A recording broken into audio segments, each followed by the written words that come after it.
अस्सलाम वालेकुम, मैं हूं हिना अल्ताफ और मेरे साथ हैं मेरे बड़े भाई अली हैदर।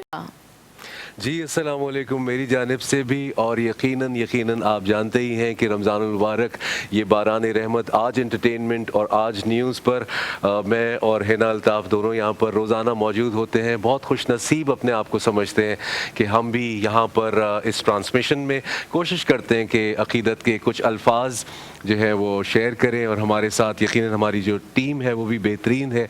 यकीनन आज 5वां रोज़ा हमने इख्तियार किया हुआ है और आज दिन है जुमेरात का 7 अप्रैल और 2022 ये चल रहा है, 1443 सने हिजरी है। और यकीनन हम जिस तरह इस बारान रहमत में आगे चल रहे हैं उसमें रहमतें हैं, मग़फ़रतें हैं, अज़मतें हैं और बहुत सारी ऐसी बातें हैं जो हम अपने उलमाए कराम से सीखते हैं। बिल्कुल। और जैसे कि आज अभी आप कह भी रहे थे कि आज 5वां रोज़ा हमारा हो चुका है। अब हमारे पास सिर्फ 25 से 26 दिन रहते हैं जिसके अंदर हम अपने उलमाए कराम से जितना सीख सकते हैं उतना सीखें। 31 का चांद करवाने का इरादा तो नहीं है आपका? 24 से 25 सॉरी 24 से 25 दिन रह गए हैं और पहला अशरा जो हमारा आधा गुजर चुका है, ऑलमोस्ट आधा गुजर चुका है। अच्छा, it's such a beautiful thing कि आपको वैसे तो हर महीना पता चलता है, लेकिन रमज़ान की वो ख़ास बात यह है कि रमज़ान कितनी जल्दी स्पीड से गुजर रहा होता, आपको पता नहीं चल रहा होता। अली भाई, दिन से रात, रात से दिन, दिन से रात कब होता जाता है पता ही नहीं चलता। मुझे लगता है कि पूरे साल शायद, क्योंकि एक तो शैतान को कैद कर दिया जाता है, जैसे कल हमारे वो अलामा साहब बता रहे थे कि लेकिन फिर भी एक दूसरा शैतान जो है ना, छोटा शैतान, वो नफ्स जो है वो हमारे साथ होता है। पता नहीं उसे हम छोटा कहते हैं या बड़ा कहते हैं, लेकिन वो तो हमारे साथ होता है जिसे हम नफ्स कहते हैं। जो शैतान है वो कैद कर दिए जाते हैं क्योंकि रहमतें, बरकतें, अज़मतें इतनी जारी होती हैं तो हमें अच्छा बहुत लग रहा होता है। हम इबादत करते हैं बिल्कुल, तो इतना मल्टीप्लाई होके हमें उसकी जो है वो उन रहमतों का, उन अज़मतों का मल्टीप्लाई होके 70 गुना हमें उसका अजर मिलता है। बिल्कुल, शायद यही वजह है। और एक और चीज़ मैंने नोट की कि जब आप रोज़ा रखते हैं, क्योंकि आपको एक सब्र अपने अंदर रखना होता है, भूख प्यास आपको लग रही होती है, उस सब्र की ही एक अपनी खूबसूरती है। आपका जहन इतना काम हो जाता है, आप इतने मुतमईन हुए हुए होते हैं, ये कुछ है इसके अंदर। बिल्कुल है जी। और यहाँ पर मैं कैसे बताऊँ, आज कारी नोमान ने हमारे साथ जो है वो तिलावत कलाम पाक हमारे साथ शेयर किया और उसके अलावा हमारे साथ शेरी रज़ा साहब हैं और हसन बिन खुर्शीद हैं। अक़ीदत के फूल, नजराना अक़ीदत हमेशा निछावर करते हैं। और हमें हमारे हमारे गेस्ट ने ज्वाइन किया है, उनका जल्दी से तारुफ करवा देते हैं ताकि हम आज की जो अहम डिस्कशन है उसको कंटिन्यू कर सकें। हमारे साथ हैं हकीम गालिब आगा साहब जो कि अर्बलिस्ट भी हैं और तिब्ब नबवी के हवाले से लोगों को गाइड भी करते हैं। Then we have Iram Zia जो कि मोटिवेशनल एंड रिलीजियस स्पीकर हैं। तो अली भाई, आज का टॉपिक है शुक्रगुजारी पे। आज का टॉपिक है कि हम जितना ग्रेटफुल हो सकते हैं अपनी नेमतों को लेके हम उतना ग्रेटफुल हों। लेकिन मुझे ऐसा फील होता है कि जैसे जैसे वक्त आगे बढ़ रहा है तो लोग बहुत नाशुक्र होते जा रहे हैं। बिल्कुल जी, अगर आप वैसे महसूस करें, अगर आप दुनियावी बहुत सारी चीज़ों को उस तरह ना देखें, लेकिन अगर आप हम सिर्फ यही देखते हैं कि हमें हाथ, पैर, आँख, नाक, कान, हम सुन सकते हैं, हम देख सकते हैं, हम चल सकते हैं, बिल्कुल, हम महसूस कर सकते हैं, कुदरत के जो इतने रंग हैं उनको हम समेट सकते हैं, उनमें से एक रंग भी अगर हमारे पास ना हो, मुझे लगता है ज़िंदगी कितनी बेरंग हो जाएगी। अली भाई, मैं एट टाइम्स ये सोचती हूँ कि पैसा या पैसे की कमी ये एक अपनी तरफ, जब मैं किसी ऐसे शख्स को देखती हूँ जिसकी सेहत नहीं होती जिसके पास, तो मैं इतना डर जाती हूँ कि ये मेरे पास से भी किसी दिन जा सकती है। हम इसको इतना फॉर ग्रांटेड लेते हैं। बिल्कुल, आप उस शख्स से पूछे ना जो बीमार होता है, वो एक ही चीज दुआ कर रहा होता है कि वो कहता है कि परवरदिगार मुझे मेरी सेहत वापस कर दे। उस वक्त फिर कोई दौलत, किसी चीज आपको काम नहीं आती। इसीलिए कहते हैं हमेशा जो है वो दुआ करते रहना चाहिए, क्योंकि मुमकिन और नामुमकिन सिर्फ हमारी सोच में होता है ना। अल्लाह के लिए तो कोई भी चीज़ नामुमकिन अल्लाह के लिए नहीं है, तो ये अमल ज़रूर जारी रखना चाहिए। बिल्कुल। तो हम पहला सवाल इरम मैम से मैं पूछना चाहूँगी कि क्योंकि आप मोटिवेशनल स्पीकर भी हैं, तो शुरू में हमारी घरेलू ज़रा एक टॉपिक से करना चाहती हूँ, शुक्रगुजारी को लेके। मियाँ बीवी का रिश्ता होता है, मियाँ बीवी की शादी को जब 10 साल गुजर जाते हैं, 15 साल गुजर जाते हैं, वो एक दूसरे के लिए काफ़ी چیزیں کرتے ہیں تو اس میں سے ہم اپنے پارٹنر کو تھینک یو کہنا بند کر دیتے ہیں, اپنے والدین کو تھینک یو کہنا بند کر دیتے ہیں, بہن بھائیوں کو تھینک یو کہنا بند کر دیتے ہیں. تو یہ جو پریکٹس ہے اپنے پارٹنر کو تھینک یو بولے, اپنے والدین کو تھینک یو بولے, کوئی پانی کا گلاس بھی اگر آپ کو دے تو آپ اس کو بھی شکریہ ادا کریں, لیکن ہمارے گھر سے یہ ماحول, یہ پریکٹس ختم ہوتی جا رہی ہے. بسم اللہ الرحمن الرحیم. ہے نا, دیکھو رشتے اللہ تعالیٰ بناتا ہے اور سب سے پہلے ہمیں یہ سمجھ لینا ہے کہ شکر ہے کیا. تو شکر کو اگر میں دو طریقے سے دیکھوں کہ ایک شکر تو وہ ہے کہ جب اللہ رب العزت نے آپ کو نعمتیں دیں اور آپ دل کی گہرائیوں سے ان نعمتوں کو مانتے ہوئے اللہ رب العزت کی اس نعمت کا شکر ادا کریں کہ ہاں میرے رب نے مجھے اس قابل سمجھا اور یہ دی. دوسرے یہ کہ کوئی شخص آپ کے اوپر احسان کرے, کوئی شخص آپ کے لیے کوئی کاوش کرے, کوئی شخص آپ کو کچھ دے, کوئی نوازش کرے, تو اس کا بھی دل کی گہرائیوں سے شکر ادا کرنا. اب یہ جو دوسرا والا شکر ہے یہ در حقیقت رشتوں میں آ رہا ہے. بات کیونکہ گھر سے شروع ہوئی ہے, باقی باتیں تو ہم بعد میں کریں گے. گھر جو ہے معاشرے کی وہ اکائی ہے جہاں سے ساری اچھائیاں نکل کے معاشرے میں پھیلتی ہیں. اگر آپ کا گھر اچھا نہیں ہے تو آپ باہر بھی اچھا نہیں کر سکتے. پھر ہم جب کل جس ٹاپک پہ بات کرتے وہ منافقت ہو جاتی ہے. بات یہ ہے کہ آپ کی جو بیوی ہے یا آپ کا جو شوہر ہے, اللہ نے یہ جو رشتہ بنایا یہ دنیا کا خوبصورت ترین رشتہ ہے, کیونکہ جنت میں بھی یہی رشتہ ہوگا. جنت میں بھی صرف میاں بیوی کے رشتے سے ہی لوگ رہیں گے. تو سوچو کتنی اہمیت ہے اس کی. اب اس رشتے کو مزید خوشگوار بنانے کے لیے ضروری ہے کہ آپ کا شوہر آپ کے لیے بڑا ہو یا چھوٹا, لیکن آؤٹ آف دا وے جا کے جو کام آپ کے لیے کرے آپ اسے ایڈمٹ ضرور کریں کہ ہاں اس شخص نے میرے لیے یہ کیا ہے. آؤٹ آف دا وے جا کے کریں, صرف تبھی شکریہ ادا کریں یا ہر چھوٹی چیز کے لیے کریں؟ دیکھو ہر چھوٹی چیز سے تو یہ کہ اگر فرض کرو جو فرائض میں شامل ہیں وہ تو فرائض میں نا, اس میں تو آپ اللہ کا شکر زیادہ کریں کہ اللہ نے مجھے ایسا لائف پارٹنر دیا جو میرے تمام فرائض پورے کر رہا ہے. لیکن اگر آپ دیکھتے ہیں کہ وہ آپ کی کسی خواہش کو پورا کرنے کے لیے مزید جدوجہد کر رہا ہے, تو آپ کو چاہیے آپ دل کی گہرائیوں سے اس کے شکر گزار ہوں اور لوگوں کے سامنے اس کو ضرور ڈسکس کریں تاکہ ایک اچھا میسج آپ کے بہاف پہ جائے. اسی طرح سے اگر بیوی اپنی شوہر کی خدمت گزاری کرتی ہے, اس کے لیے بہت اچھا کھانا بناتی ہے, گھر کو دیکھتی ہے, اس کے والدین کو دیکھتی ہے. دیکھو میں یہ بات پہلے بھی کر چکی ہوں, آج بھی یہ کر رہی ہوں, ماں باپ کی خدمت بہو کے اوپر فرض نہیں ہے, وہ حسن اخلاق میں ہے, وہ حقوق العباد میں ہے. حقوق العباد فرض ہیں. تو بیسیکلی جنت کا راستہ اس کے شوہر کے لیے ہے ماں باپ. تو اگر وہ اپنے شوہر کے لیے جنت کے راستے کو آسان بنانا چاہے گی تو وہ اپنے ساس سسر کی خدمت کرے گی, اور حقوق العباد کی وجہ سے اسے ضرور کرنی چاہیے. لیکن جن گھروں میں یہ سمجھ لے جاتے ہیں نا کہ بس ہم کسی نوکرانی کو اٹھا کے لے آئیں, وہاں بات غلط ہو جاتی ہے. تو جب بیوی سب کچھ کرے تو شوہر کو چاہیے کہ یہ جو کام کر رہی ہے جس میں اس پہ فرضیت نہیں ہے, میری خوشی کے لیے کر رہی ہے, تو اس کو چاہیے کہ وہ اپنی بیوی کو اپریشیٹ کرے.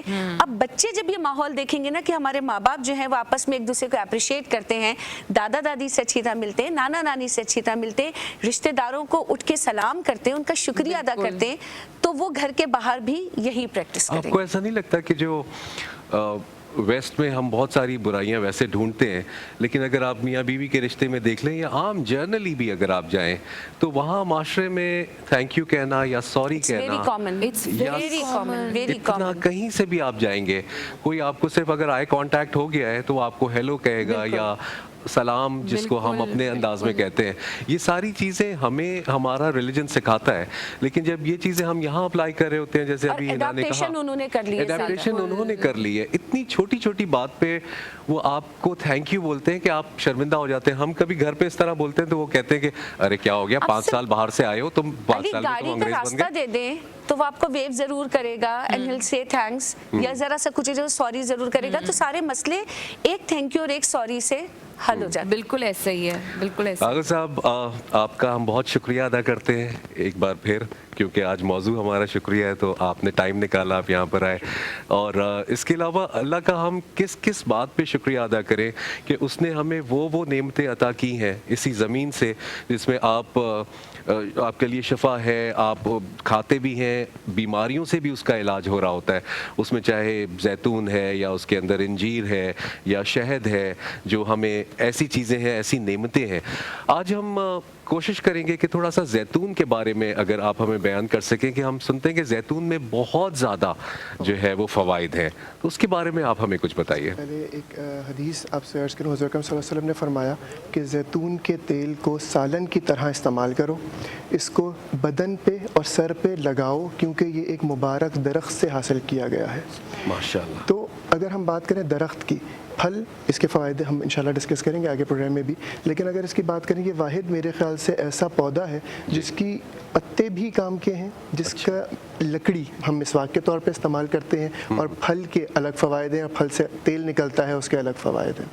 مسواک کی اگر میں بات کروں تو دانتوں کی کسی بھی قسم کی بیماری، درد ہو، پائریا ہو، یا کسی بھی قسم کا انفیکشن ہو، زیتون کی مسواک کو جینٹلی کرنے سے یہ معاملات بہتر ہو سکتے ہیں یقیناً. اس کے علاوہ اگر بات کروں پتوں کی، تو پتوں کی چائے آج کل بہت زیادہ چل رہی ہے یورپ میں، خاص طور پہ اسپین میں نے دیکھا ہے بہت لوگ اب اس کو اڈاپٹ کر رہے ہیں. زیتون کے پتوں کی چائے پینا اینٹی آکسیڈنٹ بھی بہت اچھی ہے، وہ مینٹل ہیلتھ کے لیے بہت اچھی ہے، دل کی تقویت کے لیے بہت اچھی ہے. ڈفرینٹ قسم کے جو ہڈیوں کے امراض ہوتے ہیں جیسے کہ ارتھرائٹس وغیرہ، کیونکہ ہمارے یہاں حکمت میں یہ مانا جاتا ہے کہ جتنے بھی ارتھرائٹس ہیں یا ہڈیوں کی جتنی بیماریاں ہوتی ہیں، نارملی یہ ہمارے ٹاکسنز لیول کے بڑھنے کی وجہ سے بھی ہو سکتی ہیں. تو کیونکہ یہ ایک اچھا اینٹی ٹاکسن ہے، تو اس کی چائے ایک بہت اچھی دوا ہو سکتی ہے ان لوگوں کے لیے جو کہ ہڈی کے کسی بھی قسم کے مرض میں مبتلا ہے. زبردست. اور اس کی ڈفرینٹ فارمز بھی ہیں، اس پہ ہم آگے جب چلیں گے تو ضرور پوچھیں گے. مجھے ایسا لگتا ہے کہ نا ہمارے ہاں کیا زیتون ہم نے تھوڑے دیر سے ڈسکور کیا ہے، کیونکہ مجھے ایسا لگتا ہے کہ پہلے ہم بہت زیادہ بناسپتی گھی اور اگر تیل بھی ہوتے تھے تو ڈفرینٹ اس کی فارم ہوتے تھے.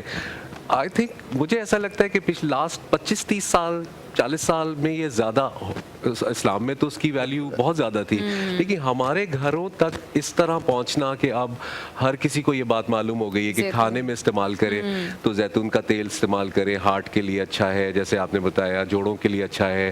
کوئی اور آپ کو بیماری ہو یا آپ کو سر پہ لگانا ہے، ماتھے پہ لگانا ہے، یا جوڑوں میں کہیں درد ہے تو لگانا ہے. کچھ ہم نے لیٹ ڈسکور کیا ہے، کیا میرے خیال کے لیٹ ڈسکور کیا ہے، لیکن ہم میرے خیال سے اویلیبلٹی دیر سے ہوئی ہے یہاں میرے خیال سے اویلیبلٹی لیٹ. ہمارے یہاں میں نے یہ دیکھا ہے کہ جو چیز یورپ اڈاپٹ کر چکا ہوتا ہے وہ ہمارے پاس 20 سال بعد آتی ہے، 20 سال تقریباً 20 سال کے بعد آتی ہے. ایک کلچر چلتا ہے. ہم نے میرے خیال سے اپنی ثقافت اور اسلامی ثقافت کو پیچھے کہیں چھوڑ دیا تھا.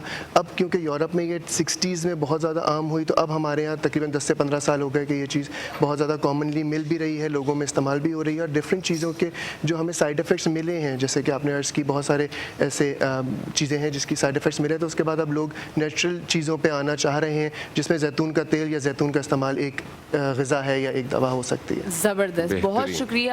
اچھا، آپ لوگ بریک میں زیتون کا تیل کتنا لیٹ آیا اور باہر کے ملکوں میں اس کا کیسے استعمال ہو رہا ہے، ہمارے ملک میں کیسے استعمال ہو رہا ہے، میں چاہ رہی تھی کہ اس کے بارے میں تھوڑی سی اگر ہم ڈسکشن کر لیں. بالکل، آگے بڑھاتے ہیں. غالب آغا صاحب ہیں ہمارے ساتھ موجود. اچھا دیکھیں، ہم ڈسکس یہ کر رہے تھے ابھی کہ بہت ساری ثقافتوں کے بارے میں. زیتون کا تیل 3 ثقافتوں میں بہت زیادہ استعمال ہوتا ہے. نمبر 1 اسپینش بہت زیادہ استعمال کرتے ہیں، اٹالین بہت استعمال کرتے ہیں، اور عربز. تینوں جو ہے وہ گارنشنگ کے لیے استعمال کرتے ہیں، کبھی بھی اس کو ہیٹ زیادہ نہیں دیتے، پکانے میں استعمال نہیں کیا جاتا. ایکسٹرا ورجن آئل سب سے بیسٹ ہوتا ہے جو کہ پینے کے لیے، کھانے کے لیے استعمال کرنا زیادہ مناسب ہوتا ہے. پومس آئل کھانے کے لیے استعمال ہو سکتا ہے، لیکن اس کے بارے میں بھی کچھ اختلافات ہیں. کچھ لوگ کہتے ہیں کہ پومس آئل، یا کچھ ریسرچرز کہتی ہیں کہ پومس آئل کھانے کے لیے استعمال کرنا نامناسب ہوتا ہے. لگانے کے لیے بہترین تیل ہو سکتا ہے پومس. زیتون کا تیل بہت زیادہ ہیٹ ایبزارب نہیں کر سکتا، اس کی جتنے بھی خواص ہوتے ہیں یا جتنے بھی فائدے ہوتے ہیں وہ جل جاتے ہیں، اس لیے منع ہوتا ہے زیتون کے تیل کو زیادہ تلنے میں، یا بہت زیادہ جس طرح ہمارے یہاں ہم لوگ جس کو انڈین کھانے کہتے ہیں، جو بھنے ہوئے کھانے ہوتے ہیں، بہت زیادہ بھوننا پڑتا ہے جن کو، ان میں استعمال کرنے میں اس کی افادیت ختم ہو جاتی ہے زیتون کے تیل کی. اگر میں آپ کو سوری بیچ میں انٹرپٹ کر رہا ہوں، کیونکہ رمضان المبارک ابھی یہ مہینہ چل رہا ہے، اور جو تلنے والی جو چیزیں ہیں وہ ہمارے ہاں بہت زیادہ، چاہے وہ سموسے ہوں یا پکوڑے ہوں یا اس طرح کی چیز، تو نیچرلی وہ اس میں تو یوز نہیں ہو سکتا. کوئی کڑھائیوں میں آپ اس کو بہت زیادہ اگر بھون رہے ہیں چیزوں کو تو نہیں. ہمارے پاس کون سی ایسی چیزیں ہیں جن میں ہم اگر رمضان المبارک میں زیتون کا استعمال کرنا چاہیں تو جو روزے دار ہیں ان کو فائدہ ہو سکتا ہے اس سے؟ دیکھیے، زیتون کے تیل میں اگر ہم بات کریں فائدے کس طرح حاصل کیے جا سکتے ہیں، تو سب سے اچھی چیز ہوتی ہے کھانا بنانے کے بعد اس کے اوپر گارنشنگ کر لی جائے، سیلڈ کے اوپر گارنشنگ کر لی جائے، یا ایسے ہی ایک چائے کا چمچہ پی لیا جائے. اس کے اگر میں फ़ायदों की बात करूँ तो जो इन लोगों को कॉन्स्टिपेशन बहुत ज़्यादा रहती है, पेट के अमराज रहते हैं, उनके लिए बहुत अच्छा है। जैसे हमने पहले डिस्कस किया, हड्डियों के अमराज के लिए बहुत अच्छा है, दिल की तकवीत के लिए बहुत अच्छा है। लगाने की अगर मैं बात करूँ तो बालों की नशोनुमा के लिए बहुत अच्छा है। जिस्म में किसी भी किस्म का दर्द हो, मस्कुलर स्पैज़म हो, फ्रोज़न शोल्डर्स वगैरह आजकल बहुत ज़्यादा हो जाते हैं, उसके लिए बहुत अच्छा है। ख़ास तौर पे एक रिक्वेस्ट करूँगा, जिन बच्चों को ख़ास तौर पे मस्कुलर डिस्ट्रॉफी एक बीमारी होती है, जिनके मसल्स में क्रैम्पिंग होती है, अकड़ाहट आ जाती है, तो उसके लिए जैतून का तेल एक बहुत अच्छी दवा हो सकता है। अगर जैतून के तेल की मालिश की जाए तो उससे बहुत सारी चीज़ें बेहतर होती हैं। लेकिन एक रिक्वेस्ट करूँगा, हमारे यहाँ नॉर्मली मालिश का मतलब होता है कि पहलवानी करनी है, बहुत ज़ोर ज़ोर से दबाना है और कुछ करना है, बैठे हुए होते हैं, गुटके लग रहे होते हैं। सही हुआ तो बिल्कुल सही हो जाता है। लेकिन कभी कभी मैंने ऐसा देखा है, खासतौर पे जो लंबर इश्यूज़ के पेशेंट होते हैं, स्पाइनल के इश्यूज़ होते हैं, उसमें अगर गलत हाथ लग गया तो पूरी पूरी ज़िंदगी लोगों को मैंने बिस्तर पे आते हुए भी देखा है। सिर्फ एक छोटी सी गलती कि हम उसको प्रॉपर तौर पे मसाज के बजाय बहुत ज़्यादा प्रेशर दे देते हैं। सही है। अच्छा, अभी हम एरम मैम से भी सवाल पूछेंगे, लेकिन सिर्फ एक छोटा सा सवाल है, क्योंकि मेरे सोशल मीडिया पे भी बहुत सारे लोग देख रहे हैं।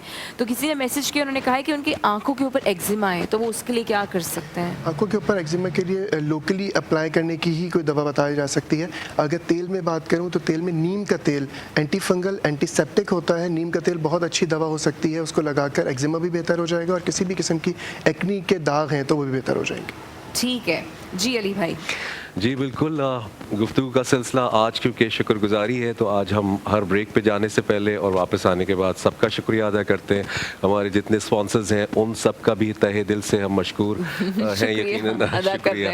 आज शहरी भाई का भी बहुत शुक्रिया है, आज हसान भाई का भी बहुत शुक्रिया। बहुत खूबसूरत पढ़ते हैं और यकीनन इस शुक्रगुजारी के अंदर एक चीज़ मैं जो इरम ज़िया साहिबा आपसे ज़रूर ऐड करना चाहूँगा कि हम नाशुक्री की तरफ भी बहुत ज़्यादा जा रहे होते हैं। इस चीज़ को हम किस तरह से ऑन अ डेली बेसिस हम किस तरह इम्प्रूव कर सकते हैं कि मुझे लगता है हम जनरली थोड़े से नाशुक्रे ज़्यादा होते हैं। अच्छा, अली भाई, मैंने एक बड़ी अच्छी बात सुनी थी अपने कोलीग से, तो उन्होंने कहा था कि नाशुक्री तो एक कुआं है, उसके अंदर अगर आप ढसते ही दलदल है। मेरे पास गाड़ी अच्छी नहीं है, मेरे पास घर अच्छा नहीं है, मेरे पास तनख्वाह अच्छी नहीं है, मेरे पास फलां अच्छा, मतलब रिश्तों में भी लोग एतराज़ करना शुरू कर देते हैं कि मेरे बाप ने मेरे लिए क्या किया, आपने हमारे लिए क्या किया। कोई अपने कल भी बल्कि हम ये बात कर रहे थे कि शौहर बहुत ज़्यादा एक्सपेक्ट करता है अपनी बीवी से, बीवी बहुत ज़्यादा कभी कभी एक्सपेक्ट कर रही होती है कि फ़लाँ के पास तो ये है, फ़लाँ के आप देखें उन्होंने ये किया हुआ है। बहुत ज़्यादा अभी जैसे आपने कहा धंसते ही जा रहे हैं इन ख्वाहिशात के अंदर, और भूल जाते हैं कि ये सब कुछ नहीं है, आखिरत में भी है, फिर दोज़ख भी है, फिर जन्नत भी है। जिंदगी आमद बराए बंदगी, जिंदगी आमद बराए बंदगी, जिंदगी बेबंदगी शर्मिंदगी। सरकार अलैहिस्सलाम ने फरमाया कि जो थोड़े पे शुक्र अदा नहीं कर सकता वो ज़्यादा पे भी शुक्र अदा नहीं कर सकता। फिर आपने मजीद फरमाया कि जो लोगों का शुक्र अदा नहीं कर सकता वो कभी भी रब का शुक्र अदा नहीं कर सकता। अच्छा, वाह। और जो नेमत का चर्चा नहीं करता, नेमत को शेयर नहीं करता, उसको रहमत नहीं मिलती। और जो तकसीम कर देता है, गिरोहबंदी करता है, उस पे अजाब नाजिल होता है। देखो, शुक्र किस चीज़ का अदा होता है? शुक्र अदा होता है नेमतों का। हर चीज़ नेमत है। हम बोल रहे हैं, बात कर रहे हैं, देख रहे हैं, सब कुछ नेमत है। बिल्कुल। हज़रत शेख सादी रहमतुल्लाह अलैह फरमाते हैं कि मैं हर आने वाली और हर जाने वाली सांस के साथ अपने रब का शुक्र अदा करता हूँ कि अगर मेरी अंदर की सांस बाहर ना आए और बाहर की सांस अंदर ना जाए तो मैं किसी भी काबिल नहीं। हम क्या करते हैं कि हम समझते हैं कि बस सब कुछ हम हैं, सब कुछ ये दुनिया है। हम लोगों का भी शुक्र अदा नहीं करते, जब लोगों का नहीं कर पाते तो रब का नहीं करते। क्योंकि देखो, नेमत और शुक्रगुजारी ऐसी चीज़ है और नेमत की ख्वाहिश ऐसी चीज़ है कि दुनिया में एक बड़ा अमीर कबीर शख्स गुजरा था, ऑनिसिस। उसको एक बीमारी लाहक हो गई थी कि वो अपनी पलकें झपका नहीं सकता था, तो उसकी आंखों पे टेप बांध कर उसकी आंखें खोली जाती थी और रात को जब वो सोता था तो वो आंखें बंद कर दी जाती थी, टेप हटा लिए जाते थे, गिर जाती थी। उससे किसी ने पूछा था आपकी ख्वाहिश क्या है? उसने कहा मैं सिर्फ एक मर्तबा अपनी मर्जी से अपनी आंखें खोलना और बंद करना चाहता हूँ। ये नेमत है। हम नेमत को नेमत तसव्वुर ही नहीं करते।